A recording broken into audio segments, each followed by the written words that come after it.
So good morning. তো আজকের দিনেও দেখতে পাচ্ছেন যেরকম 5K এর কাছাকাছি প্রফিট বুক হয়ে গেছে, রাইট? 5K এর কাছাকাছি নিয়ার প্রফিট বুক হয়েছে। তো কী কারণে ট্রেডটা নিয়েছিলাম, কোথা থেকে নিয়েছিলাম, আর কি রিজন ছিল? যেরকম দেখতে পাচ্ছেন কল সাইডের দিকে আমার ট্রেডটা ছিল, রাইট? তো এবার কী জায়গার থেকে আমরা ট্রেডটা নিয়েছিলাম আর কি লজিকে ছিল ট্রেডটা, ওকে? তো প্রথম থিংসটা যদি দেখি, ব্যাঙ্ক নিফটিতে আজকের আমি 1 মিনিটে ট্রেডটা একেবারে এক্সিকিউট করে দিয়েছিলাম। আর একেবারে কটার ক্যান্ডেলে জানেন তো? 9:17 ক্যান্ডেলে, ওকে?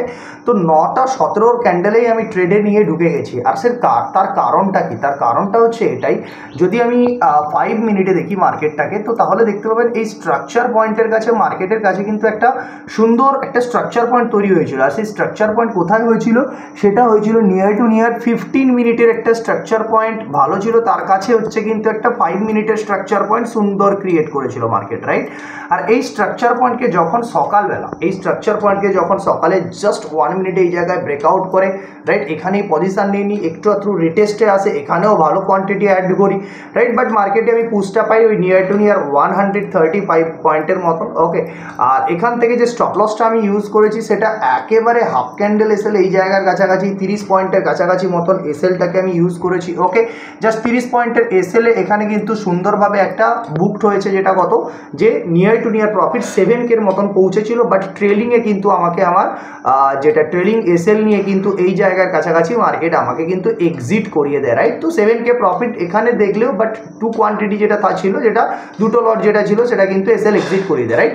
অ্যান্ড তারপরে এগেন মার্কেট তার ট্রেন্ডটাকে চেঞ্জ করে দেয়। অ্যাকচুয়ালি এই ট্রেডটা নেওয়ার অ্যাকচুয়াল সেট আপটা যেটা ছিল, যদি আপনারা ক্লিয়ারলি দেখতে পান, যে মার্কেট আজকের ডে লোর কাছে এসে পিডিএলকে ব্রেকডাউন করে, রাইট? সে একবার পিডিএলকে ব্রেকডাউন করে, আর সেই পিডিএলকে ব্রেকডাউন করার পরে এই ক্যান্ডেল তার হাইকে ব্রেক করেছিল। This is call trap, okay? Trap. তো ট্র্যাপ যখন ঘটে তখন আমি ট্রেডটা নিই। অ্যান্ড এগেন দেখতে পারো যে মার্কেট তার ট্রেন্ডকে কন্টিনিউয়েশন করার জন্য ডেল্টা, এটা হচ্ছে আমাদের সেই ডেল্টা লাইন, অ্যান্ড সেই ডেল্টার কাছ থেকে মার্কেট ব্রেকআউট দিয়ে এখান থেকেই পুরো পুশ করে দেয়, অ্যান্ড আমার ট্রেলিং এসএলটা এখানে এক্সিট হয়ে যায়, রাইট? আরেকটি ট্রেড যেটা পুট সাইডের দিকে নিয়েছিলাম, অ্যান্ড যেটা দেখতে পাচ্ছেন কল সাইডের পর একটা স্ট্রেট পুট সাইডে। বাট পুট সাইডের ট্রেড আজকে যদি বলি পারফেক্টলি পুট রান করছে না, এই কারণে, কারণ অলরেডি মার্কেটের সেকেন্ড হাফ হয়ে গেছে। অ্যান্ড দ্বিতীয় জিনিসটা কি, মার্কেট যদি 10টা-11টার পরে কোনো যদি স্ট্রাকচার ব্রেক করে, তাহলে সেই কন্ডিশনে কিন্তু মার্কেটের ওই ঠিক ব্যাপারটা ঠিক তৈরি হয় না। আর অ্যাকচুয়াল যদি কন্ডিশনটা আমি মার্কেটের পুটকে দেখাই, তাহলে আপনারা দেখতে পাবেন পুটের মধ্যে দেখুন কন্টিনিউয়াস একবার স্পাইক করেছে, সঙ্গে সঙ্গে নিচে, একবার স্পাইক করেছে, সঙ্গে সঙ্গে নিচে, একবার স্পাইক করেছে, সঙ্গে সঙ্গে নিচে। তো আমি অনেকক্ষণই হোল্ড করেছিলাম, 2-3 লট এখান থেকে বাই করা হয়েছিল, বাট 2 লটের কাছাকাছি বাই করেছিলাম। বাট দেখলাম বারবার সে তার ডে হাইটুকুও ব্রেক করতে পারছে না। প্রথমবার এই জায়গা থেকে বাইং করে এটা পাই না, ঠিক আছে, 1:1 লক করি আমি, অ্যান্ড এগেন ওয়েট করতে থাকি, ভাই আবার ব্রেক করতে পারে না, বাট মার্কেট একটা নিউ লো বানায়, রাইট? তো এই জায়গায় দেখুন এগেইন একবার আসে, পুশ করে, তো ট্রেলিং এসএল নিয়ে কিন্তু আমি আমার ট্রেড থেকে বেরিয়ে যাই। এগেইন অ্যাজ ইট ইজ দেখতে পাচ্ছেন যেটা মার্কেট ধীরে ধীরে ওইখানেই আপ ডাউন করে যাচ্ছে, right?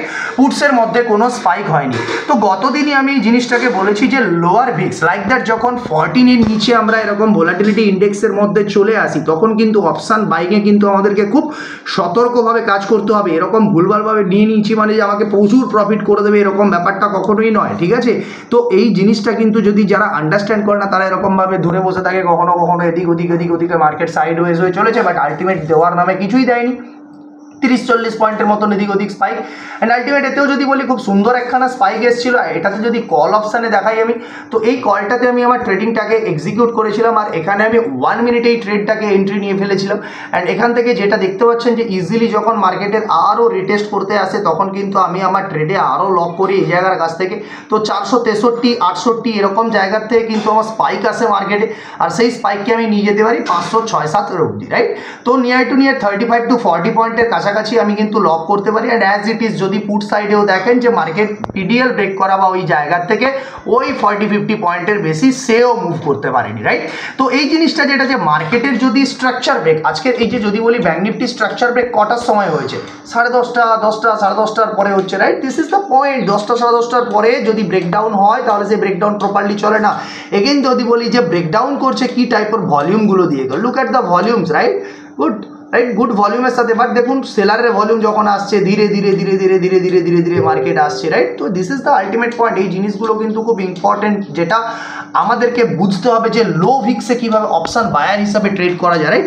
So ultimate this is trading হলো এমন একখানে জিনিস যেখানে হলো প্রসেস, রুল অ্যান্ড ডিসিপ্লিন, যেখানে প্রসেস থাকবে, রুল থাকবে, ডিসিপ্লিন অ্যান্ড রাইট নলেজ, সঠিক জ্ঞান, রাইট। তো সেই জিনিসটাই আপনাকে সাকসেসফুল করবে।